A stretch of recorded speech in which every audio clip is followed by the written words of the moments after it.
Sa gitna ng kanilang kwentuhan, ipinatawag ni Kuya sa confession room ang unang 3 official housemates na sina Patrick, Jazz at Briggs. Kaya ko kayo pinatawag dito ay dahil ngayong araw ay meron akong ipapagawa sa inyo. Kunin niyo ang sulat sa loob ng kahon. Jazz, Bricks, at Patrick, may mga regalong nais ipapaabot ang mga mahal ninyo sa buhay, mga bagay na may kinalaman sa kwento nyo noong pagkabata. Kailangan buksan ng mga house guests at housemates ang mga regalong natanggap nila mula sa kanilang mahal sa buhay at magbahagi ng childhood memory na naaalala sa regalong natanggap. Agad na kinuha na Patrick, Jazz at Briggs ang mga regalo sa storage room at pinuntahan ng mga kasama. Ibinahagi na rin ng 3 ang mga regalong natanggap ng mga kasama.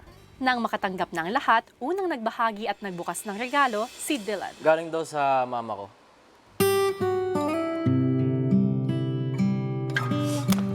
Oo.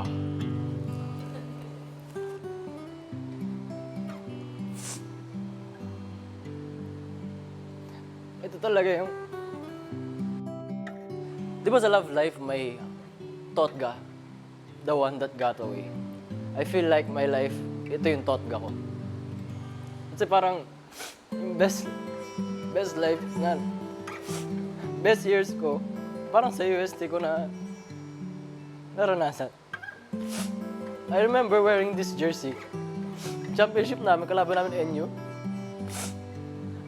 Pero ang saklap lang kasi hindi ko na-realize din na talagang sobrang swerte ko. I took it for granted. I wish I did better. Pero thankful pa rin kasi daming happy memories and ang daming lessons na binigay sa akin. And I think it reminds me na winner ako sa buhay kahit na ganito yung nangyari sa akin. Sunod-sunod na rin nagbahagi ang iba ng mga kwento sa likod ng regalong natanggap. Sumunod namang nagbahagi ng regalong natanggap si Jazz. Oh my God!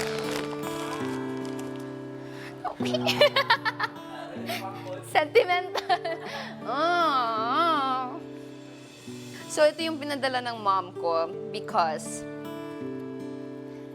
naglalaro ko ng airsoft dati with my dad. Because yun talaga yung parang bonding moment namin na no one can ever take it away from me and my dad. Na parang it's us, it's our bonding. Naapektuhan po kay Ate Jazz kasi parang ang sarap po siguro sa feeling na